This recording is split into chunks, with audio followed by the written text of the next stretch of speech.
I should think one of our greatest problems in life must be surely knowing that our minds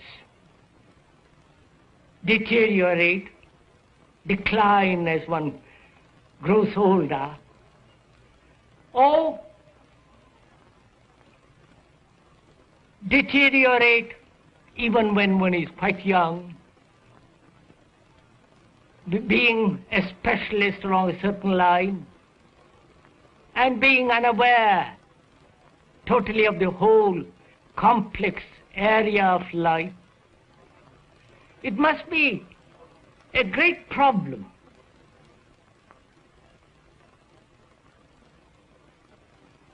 to find out whether it is at all possible to stop this deterioration,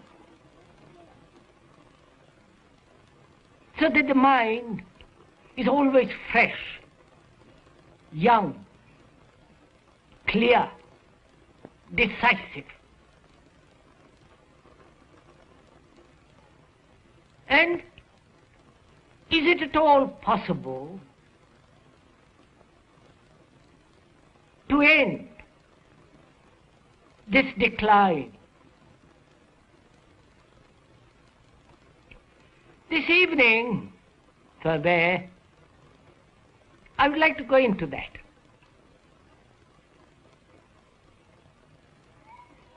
Because meditation is freeing the mind from the known. The talks and writings of Krishnamurti cannot be limited to a single category, such as philosophy or religion. Unquestionably, Krishnamurti is one of the more challenging and creative men of our time for his profound insights into the realities of the human condition. This series of 8 programs represents the first time that Krishnamurti has permitted his talks to be filmed.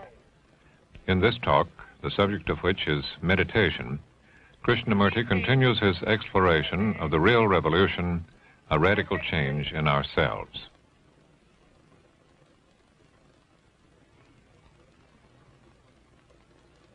The question then arises, is it at all possible to end this decaying process of this brain as well as of the mind, the whole total entity? And also that it's possible to keep the physique, the body, extraordinarily alive, alert, energetic, and so on. So that seems to me a great issue, and therefore a challenge to find out. Now, the inquiry into this, not only verbally, but non-verbally, the inquiry, the examination into this, is meditation.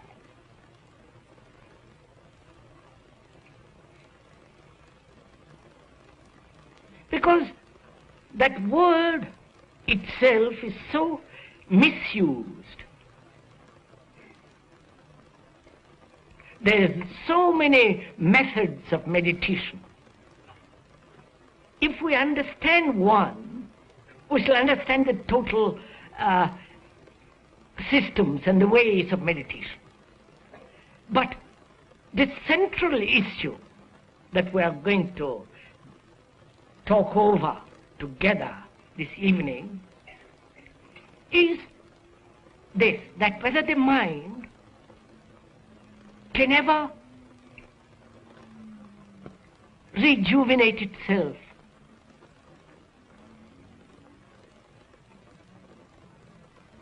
Whether it can become fresh, young, unafraid. The fact is that there is deterioration.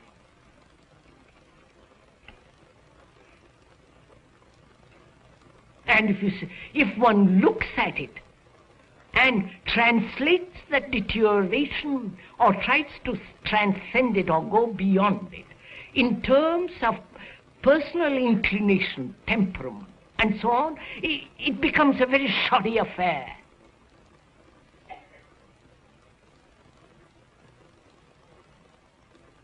But if one observes it,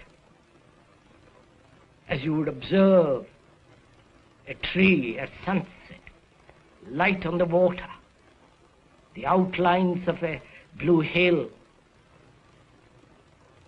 just to observe it, just to observe the process of what is actually taking place in each one of us. Then we will go together. And if you cannot do this, there will be gaps and we'll not be able to take the road together. Because we are concerned with the whole total process of living. And this total process of living, as one observes, is always creating an image about ourselves, about others. Image through experience, image through conflict. And are we aware that there is an image in each one of us about ourselves, and that image begins to be more and more strong and more crystallized, and then there is the end of it all. So is one aware of it? And if one is aware of it, who is the entity that is aware of the image? You understand the issue? Is the image different from the image maker?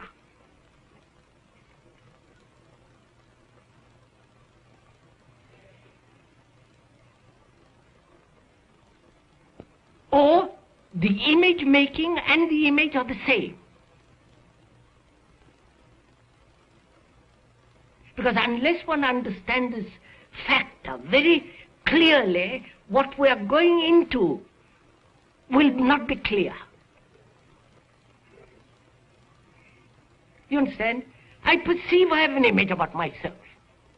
I am this and that, I am a great man or a little man, or I am, my name is known, not known, God, you know, all the verbal structure about oneself and the non-verbal structure about oneself. Conscious or hidden. And I realize that image exists.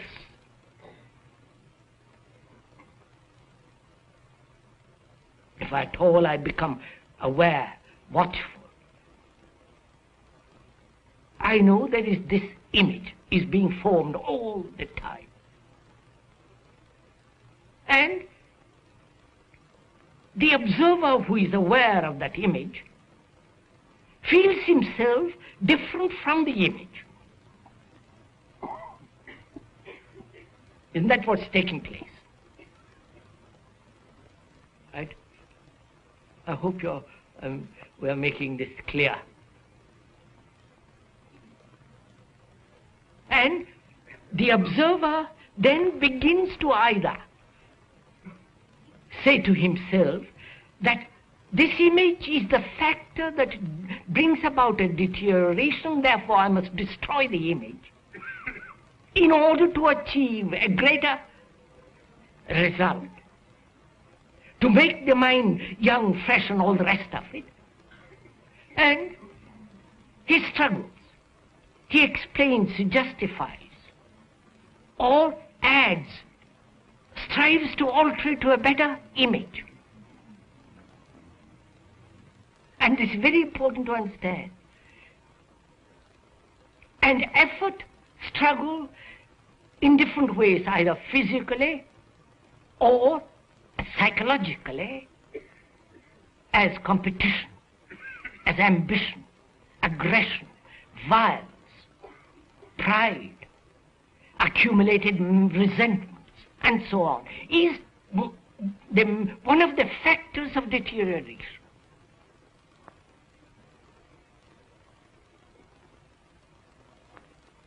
So when one realizes that the observer is the image maker, then our whole process of thinking undergoes a tremendous change.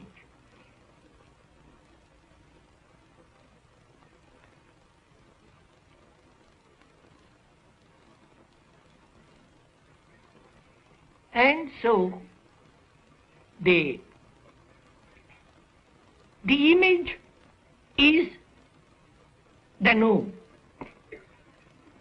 So as long as the brain, as long as the whole mind, in which is the mind, brain and the body, the whole mind functions within the field of the image, which is the known, of which one may be conscious or not, in that field is the factor of deterioration.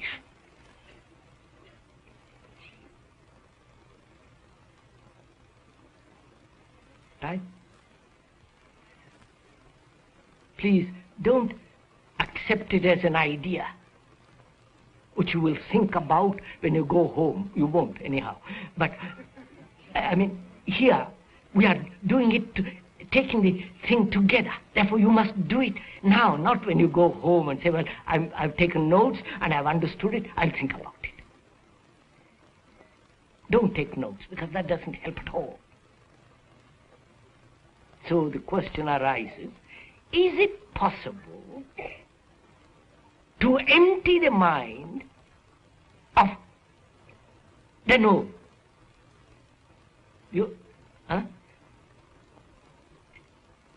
You understand? Am I making myself clear? Doesn't matter.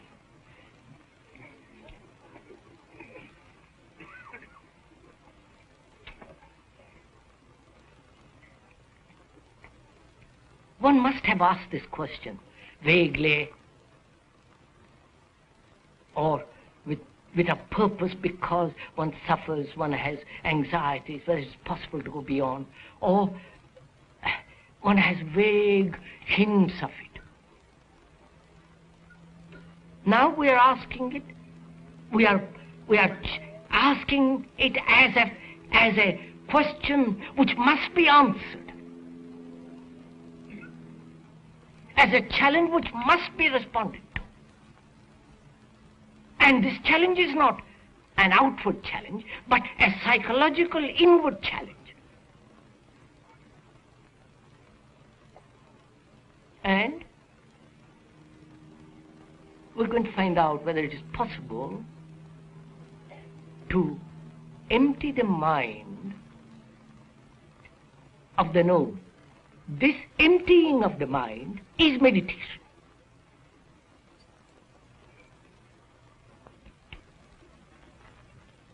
And one must go into this question of meditation. Explain it a little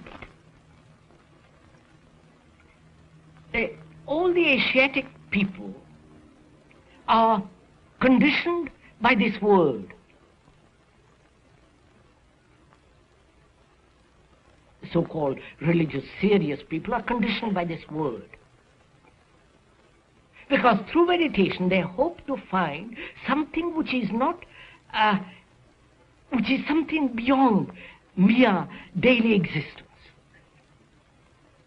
And to find it, they have various systems, very, very subtle or very crude, like the Zen. And also in that, so-called meditative systems is concentration, fixing the mind on one idea or one thought or one symbol and so on. And also there are various forms of stimulation, forcing oneself,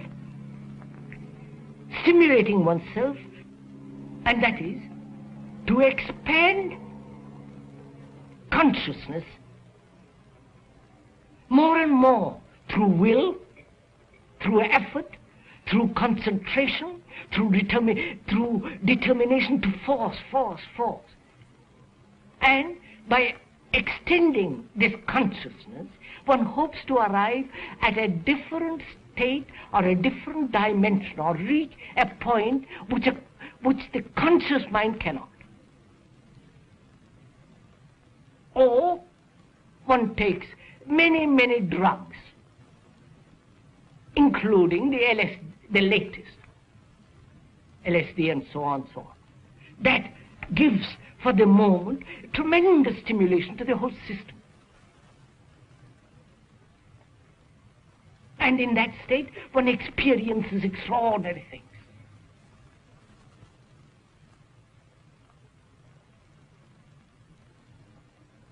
Extraordinary things through stimulation, through concentration, through discipline, through starvation, fasting. If one fasts for some days, one has obviously peculiar things happening. And one takes drugs, and that for the moment makes the body extraordinarily sensitive. You see colors which are most extraordinary, which you have never seen before. You see everything so clearly, there is no space between you and that thing which you see.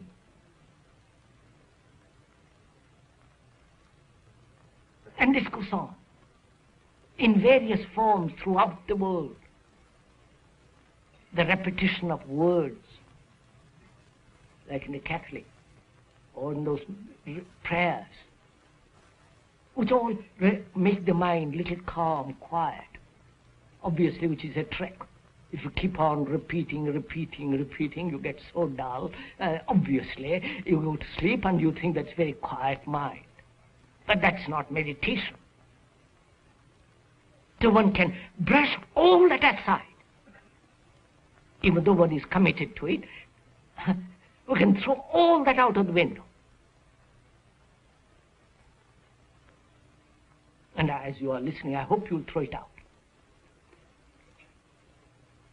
Because we are going to something much deeper than these inventions. One can put all that aside. Because the more one practices a discipline, the more the mind becomes dull, mechanized. And that mechanizing routine process makes the mind somewhat quiet, but it is not the quietness of tremendous energy understanding. Then we can proceed to inquire whether it's at all possible to free the mind from the known. Not only the known of 1,000 years, but also of yesterday. The memory, which is memory.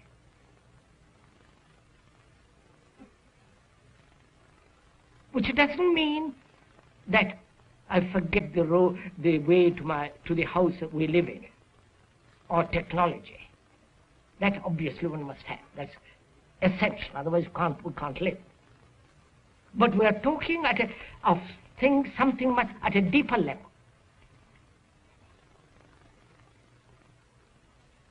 The deeper level where the image is always active. The image, which is the known, is functioning all the time. And whether that image and the maker of the image, which is the observer,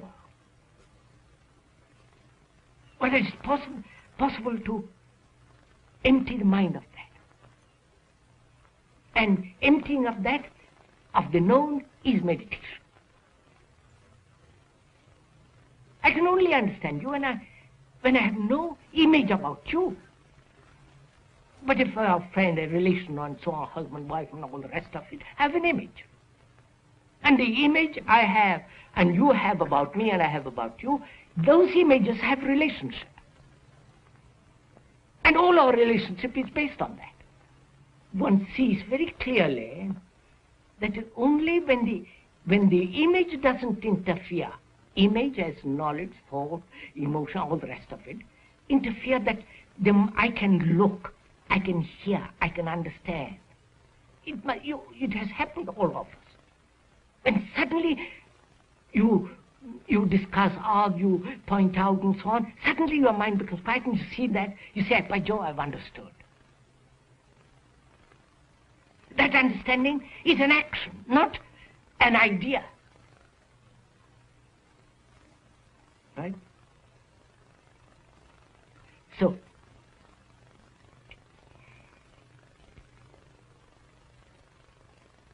there is understanding action only, action in a different sense than the action that we know, which is the action of the image of the known. We are talking of an understanding which is an action when the mind is completely quiet,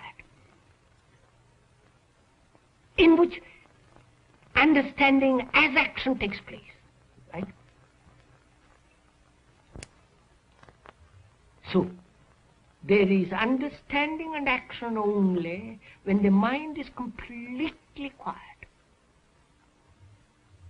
And that quiet, still mind is not induced by any discipline, by any effort. And meditation then is, which one can do when you're sitting in the bus, walking in the street, or washing dishes, I've got what else. And meditation has nothing whatsoever to do with breathing and all that. If there's nothing mysterious about it, the mystery of life is beyond all this. Beyond the image, beyond effort, beyond the centralized, egotistic, subjective, self-centered activity. There is a vast field of something which can never be found through the known.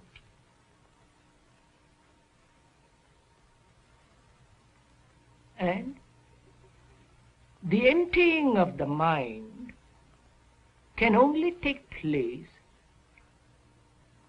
non-verbally, only when there is no observer as the observed. All this demands tremendous attention, awareness. An awareness which is not concentration, just to observe without choosing. I mean, choice takes place only when there is confusion, not when there is clarity.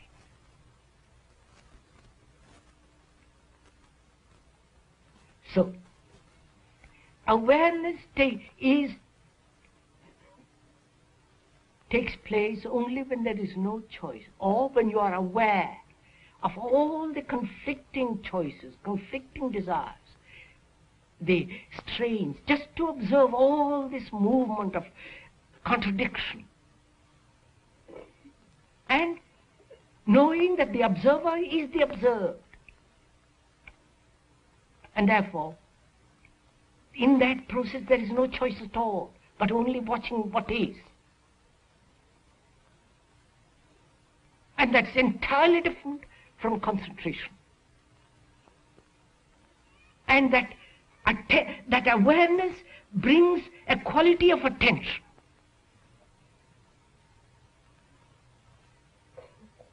In which there is neither the observer nor the observed. And this emptying of the mind with all the experiences it has had is meditation. And that can be emptied only, all the experiences. When each experience, one becomes aware of it, sees the whole content of it, without choice, and therefore it goes, it passes by. Therefore there is no mark of that experience, as a wound, as something to remember, to recognize and keep.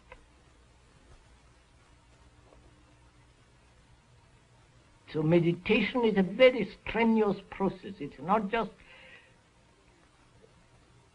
a thing to do for old ladies or men who have nothing to do. This demands tremendous attention, right through.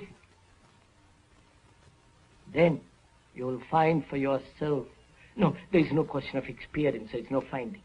Then when the mind is completely quiet, without any form of suggestion, hypnotism, or following a method, when the mind is completely quiet, then there is a quality and a different dimension of which thought can never possibly imagine or experience. Then it's beyond all search. There is no seeking. A mind that is full of light does not seek. It's only the dull, confused mind that's always seeking and hoping to find. What it finds is the result of its own confusion.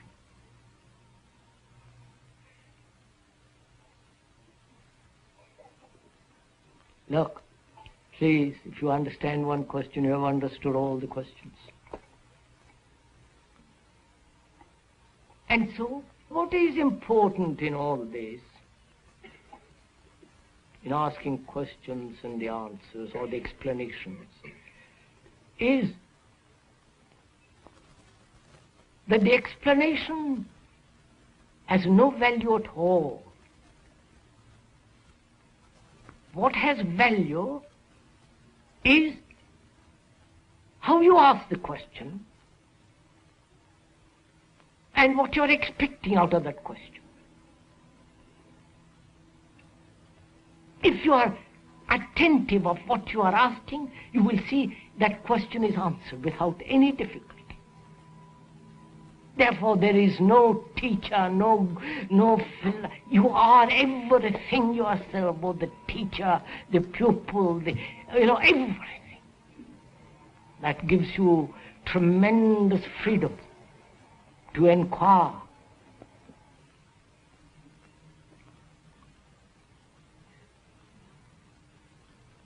This has been the fourth of 8 programs presenting the talks of Krishnamurti. Subsequent programs in this series are titled What is Love?, Questioning, Living and Death, and The End of Conflict.